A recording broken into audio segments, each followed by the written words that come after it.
High, কেমন আছেন সবাই? আশা করি সবাই খুব খুব ভালো আছেন। আমি বেশ কিছুদিন কিছু কাজের জন্য ভিডিও বানাতে পারিনি। তার মধ্যে অনেকেই আমাকে হোয়াটসঅ্যাপে মেসেজ করেছেন বা জানতে চেয়েছেন আমি ভিডিও বানাচ্ছি না কেন। অনেক মেসেজ পেয়েছি, এই জন্য সবাইকে অসংখ্য ধন্যবাদ। এবং অনেকে আবার অনেক রেকমেন্ডেশনও দিয়েছেন যে এই এই বিষয়ের উপর ভিডিও বানালে খুব ভালো হয়, সেই জন্যই আজকে ভিডিওটা করা। আর আমি আবারও বলছি, যদি কারোর মনে হয় কোনো রকম হেল্প আমি করতে পারবো, তাহলে ডেফিনেটলি আমাকে হোয়াটসঅ্যাপে মেসেজ করবেন। আমার পক্ষে যতটা সম্ভব আমি সবাইকে হেল্প করার চেষ্টা করব। আজকে যে বিষয়টা আমি দেখাবো সেটা অনেকে হয়তো সেভাবে জানেন না, বা জানলেও সেটা কনসিয়াসলি কিন্তু দেখেননি। যাদের ভিজিট হয়ে গেছে তো ওয়েল অ্যান্ড গুড, আর যাদের ভিজিট এখনও হয়নি তারা কিন্তু অবশ্যই করে এটা একটু কেয়ারফুলি দেখে রাখুন, প্রথম থেকে লাস্ট অবধি ভালো করে দেখে রাখুন। তাহলেই দেখবেন ব্যাপারটা আপনার একদম জলের মতো পরিষ্কার হয়ে যাবে। কেননা এটা অবশ্যই করে এক্সটার্নাল যে অ্যাসেসর উনি হোক, আপনার ভার্চুয়াল ভিজিট অথবা ফিজিক্যাল ভিজিট, দুটো ভিজিটের ক্ষেত্রেই কিন্তু এটা আপনার লাগবেই। এটা একদম মানে ক্রুশিয়াল একটা ফরম্যাট, ক্রুশিয়াল একটা রেকর্ড, যেটা কিন্তু অবশ্যই করে দেখতে চাইবে এবং আপনার কাছে এক্সপ্লেনেশন চাইবে। আপনার যদি এক্সপ্লেনেশনটা ক্লিয়ার না থাকে তাহলে কিন্তু আপনি কিছুতেই এক্সপ্লেন করতে পারবেন না। আমি কথা না বাড়িয়ে ডিরেক্ট আপনাকে দেখিয়ে দিচ্ছি, আপনারা একটু দেখে নিন। দেখুন, পেশেন্ট স্যাটিসফ্যাকশন সার্ভে ফরম্যাট। এই পেশেন্ট স্যাটিসফ্যাকশন সার্ভে ফরম্যাট সবাই জানেন যে যখন আমরা ভিজিটের জন্য বলা হয় যে ভিজিটের জন্য অ্যাপ্লাই করতে, মানে ভিজিটের জন্য আপনার নাম আসছে যে আপনার ভিজিট হবে, ডিস্ট্রিক্ট থেকে জানানো হয়, তখনই কিন্তু আমাদের কী হয়, সক্ষম পোর্টালে আপনাকে বেশ কিছু ম্যান্ডেটরি রিপোর্ট আপনাকে আপলোড করতে হয়। আপলোড করুন, করার পর ডিস্ট্রিক্ট থেকে সেটাকে মডিফাই করে, ডিস্ট্রিক্ট থেকে আরও বেশ কিছু অ্যাড করে দিয়ে ডিস্ট্রিক্ট সেটাকে কিন্তু স্টেটে পাঠায়, তারপরে আপনার ডেট আসে। তারপরে এই প্রসেসিংয়ের মধ্যে কিন্তু একটা ক্রুশিয়াল জায়গা কি, পিএসএস, পেশেন্ট স্যাটিসফ্যাকশন সার্ভে, ওটা কিন্তু একটা ক্রুশিয়াল জায়গা, পেশেন্ট স্যাটিসফ্যাকশন সার্ভে ফরম্যাট। সেখানে কী করতে হয় আমাদেরকে, প্রত্যেকজন সেইচকে কী করতে হয়, এক্সেল শিট দেয়, এই হার্ড কপি আছে, সবাই জানেন যে হার্ড কপিতে বাংলা ফরম্যাট আছে, যেক্ষেত্রে একটা হচ্ছে ফর পেশেন্ট আর একটা হচ্ছে ফর কমিউনিটি। ওগুলো কিন্তু সব দুই রকমের ফর্ম্যাটে কিন্তু আপনাকে 30টা করে ফিল করতে হবে, মানে 30 জন করে পেশেন্টের কাছ থেকে পার মান্থ ফিল করতে হবে, তার মানে 60 হলো টোটাল। এইবার এই যে আপনি ফর্মটা ফিল আপ করলেন, মানে পেশেন্টের কাছ থেকে করিয়ে নিলেন, তাহলেই কিন্তু আপনার কাজ শেষ হলো না। ওই ফর্ম্যাটটাকে কিন্তু আপনাকে সাবমিট করতে হবে। সাবমিট করলে পর সেটাকে এমনকি এক্সেলেও তুলতে হবে। আমরা বেশ কিছুজন কিন্তু নিজেরাই এক্সেলে তুলি, যেমন আমার ক্ষেত্রে যদি আমি বলি, আমি কিন্তু সেই হার্ড কপিটা ফিল আপ করিয়ে পেশেন্টদের থেকে আমি কিন্তু সেটা এক্সেলে তুলেছিলাম। দেন সেই এক্সেলটা ডিস্ট্রিক্টে পাঠানো হলে, ইমেল করলে ডিস্ট্রিক্ট সেটাকে অ্যানালাইসিস করে রেকটিফিকেশান কী কী করা হতে পারে সেটা আমাদের কিন্তু জানিয়ে দিয়েছিলেন। এবার যাদের ক্ষেত্রে তারা শুধু হার্ড কপি ফিল আপ করে ডিস্ট্রিক্টে পাঠিয়ে দিয়েছেন বা ব্লকে পাঠিয়েছেন, ব্লক এক্সেলে করেছে, সেটা হতে পারে। বাট প্রসেস হচ্ছে কি, আপনাকে হার্ড কপিতে পেশেন্টদের থেকে ফিল আপ করিয়ে নিতে হবে মিনিমাম 3 মাসের, মানে আপনার যখন ভিজিট তার আগে মিনিমাম 3 মাসের কিন্তু আপনার কাছে রেকর্ড থাকবে কমিউনিটি এবং পেশেন্টের। এবং সেখানে আপনার পিএসএসে আপনি কত পেলেন, মানে পিএসএস স্কোর কত হলো, সেটা কিন্তু আপনাকে অনেক জায়গায় বসাতে হয়। যেমন যদি বলি আমি, আপনাকে কিন্তু কোথায় কোথায় বসাতে হয়, একটা ছিল আপনার এই দুটো জায়গা আছে যেখানে কিনা আপনাকে এই যেটা ফিল আপ করেন, আমি ভুলে গেলাম এই মুহূর্তে,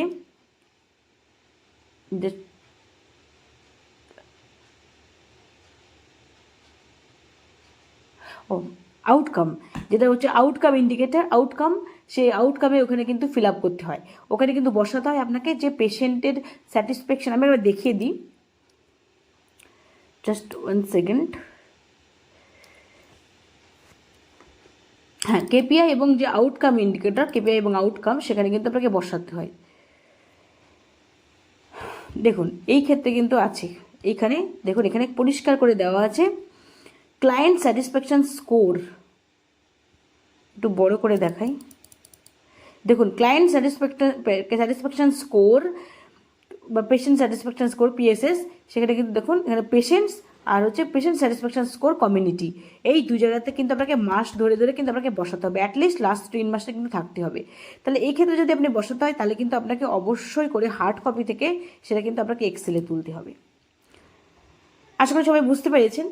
এইবার এই যে আপনার স্কোর কত হলো তার উপর ডিপেন্ড করে কিন্তু বোঝা যাবে যে আপনি যে সার্ভিসটা প্রোভাইড করছেন সেই সার্ভিসটা কতটা স্যাটিসফ্যাক্টরি হচ্ছে এবং সেটা কোয়ালিটি কতটা ভালো হচ্ছে, এটার উপর ডিপেন্ড করে কিন্তু সব কিছু।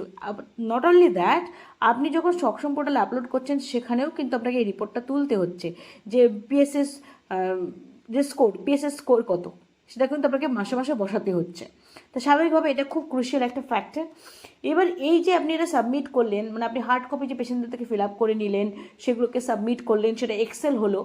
এবার যে এক্সেল হলো, লাস্ট যে 3 মাসের কিন্তু এরকম আপনাকে ওয়ার্ড ফরম্যাটের রিপোর্টটা আপনার কাছে থাকতে হবে। কী হবে সেক্ষেত্রে, আপনার কিন্তু পুরো পেশেন্টদের কোন কোয়েশ্চেনে কোন পেশেন্ট কত দিল, পেশেন্ট নাম্বার 1 2 3 করে কোন কোয়েশ্চেনে পেশেন্ট নাম্বার কোন পেশেন্ট কত দিল, সেটার কিন্তু পুরো যে এক্সেলে যেটা ছিল সেটা কিন্তু পুরো হার্ড কপিতে চলে এসেছে, মানে এই ফরম্যাটে চলে এসেছে। এবং অ্যাভারেজ স্কোর কিন্তু এখানে চলে এসেছে। অ্যাভারেজ স্কোর কিন্তু দেখুন অ্যাভারেজ, এই অ্যাভারেজ স্কোর কিন্তু আপনি এখানে পেয়ে যাচ্ছেন। এই অ্যাভারেজ স্কোর কিন্তু পেলেন 4.41, এটা কিন্তু আপনাকে গিয়ে বসাতে হবে। আশা করি বোঝাতে পারলাম। এই যে অ্যাভারেজ স্কোরটা চলে এলো, এইবার এই রিপোর্ট এখানে রইলো, তার সাথে কি করতে হবে এবং সেখানে আপনাকে দেখতে হবে কোথায় আপনি কম পেলেন। মানে আপনাকে ডিস্ট্রিক্ট এটা প্রিপেয়ার করে দিল ঠিকই, আপনার ওই রিপোর্টের উপর ডিপেন্ড করে প্রিপেয়ার করে দিল। আপনাকে এবার কি করতে হবে, এই রিপোর্টটা দেখতে হবে। দেখুন লেখা আছে analysis of PSS for the month of July. Means আপনি ধরুন যদি আপনি ভিজিটে বসেন অক্টোবরে, তাহলে আপনাকে কি আগস্ট সেপ্টেম্বর অক্টোবর, যদি অক্টোবরে ভিজিটে বসেন তাহলে কী হবে, জুলাই আগস্ট সেপ্টেম্বর, এই 3 মাস অ্যাটলিস্ট আপনার কাছে থাকতে হবে।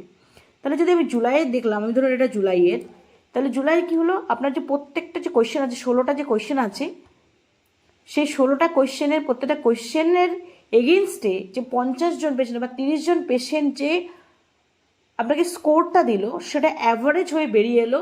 প্রত্যেকটা কোয়েশ্চেনে আপনি অ্যাভারেজ কত করে স্কোর পেয়েছেন, মানে প্রত্যেকটা পয়েন্টে দেখুন waiting time for telemedicine service, cleanliness of ward, এগুলো বাংলা কোয়েশ্চেন ছিল, এখানে ইংলিশে আছে, বেরিয়ে এলো।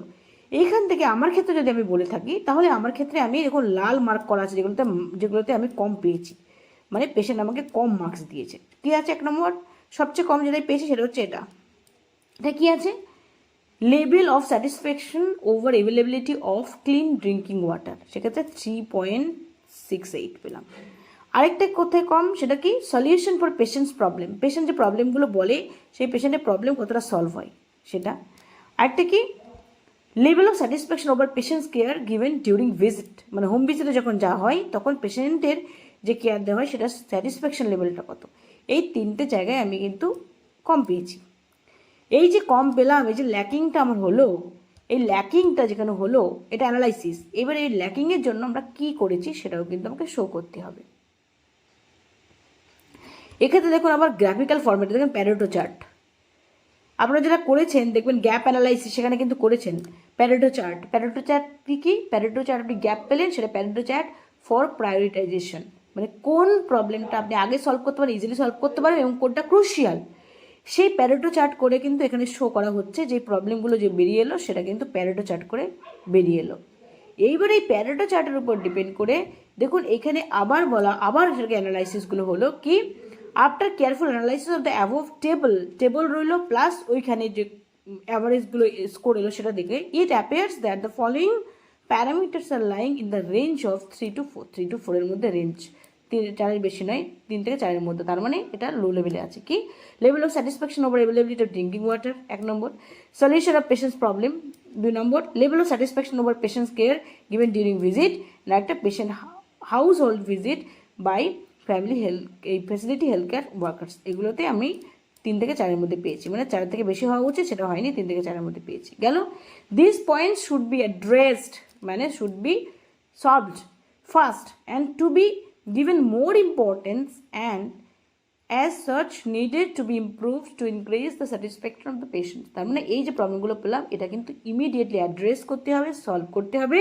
এবং যে সমস্ত কাজগুলো করলে সেটা ইমপ্রুভ করা যাবে সেগুলোর উপর কিন্তু আমাদের জোর দিতে হবে। এবার কি বলেছে, আর কোন কোন স্কোরগুলো আমি 4 থেকে 5 পেলাম, বাকি যেগুলো আছে পয়েন্টগুলো বাকি সেগুলো 4 থেকে 5, সেগুলো এখানে শো করা হলো 4 থেকে 5-এর মধ্যে, মানে এগুলোতে ভালো। Now corrective and preventive action taken.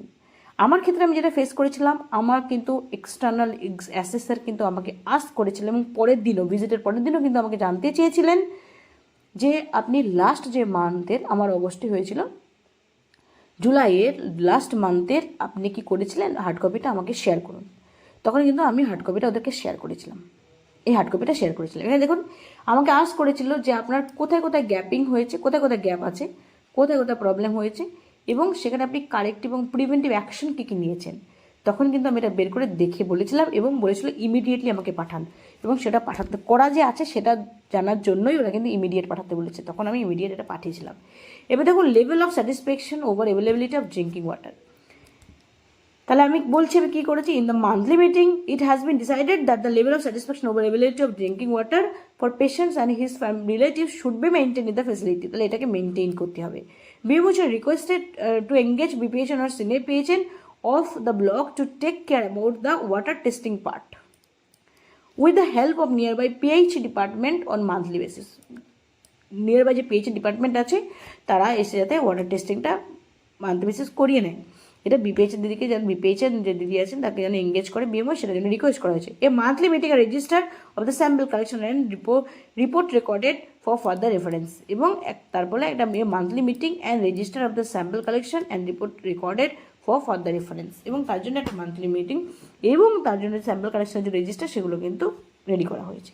নাও এটা গেল, তারপরে এটা আবার ড্রিঙ্কিং ওয়াটার নিয়ে গেল, এটা আমরা করেছি। আর কি সলিউশন ফর পেশেন্টস প্রবলেম, যে সমস্ত পেশেন্ট প্রবলেমগুলো সলভ হয় না, সেখানে পেশেন্টের স্যাটিসফ্যাকশন রেটটা অত বেশি নয়, সেই জন্য কী করা হয়েছে, in the monthly meeting it has been decided that the patient problem solving should be the most core criteria for care to provide for.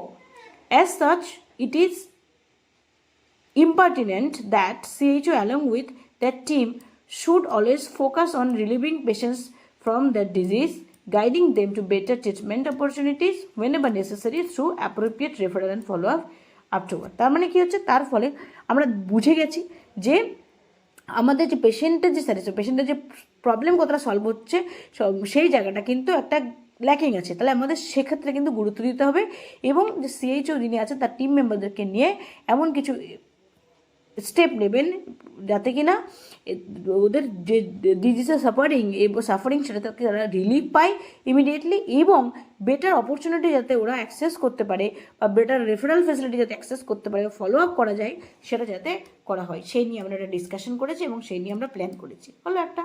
Then level of satisfaction over patients care given during visit.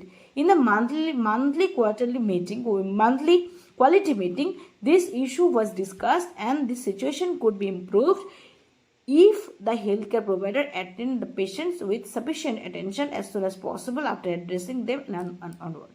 তার মানে কী হলো, যাতে কিনা monthly meeting quality যে meeting আছে সেখানে discuss করা হয়েছে ব্যাপারটা, যাতে কিনা যারা হোম ভিজিটে যায় তারা যাতে এই ব্যাপারটা গুরুত্ব দিয়ে দেখে এবং কেয়ারফুলি সে হোম ভিজিটটা করে।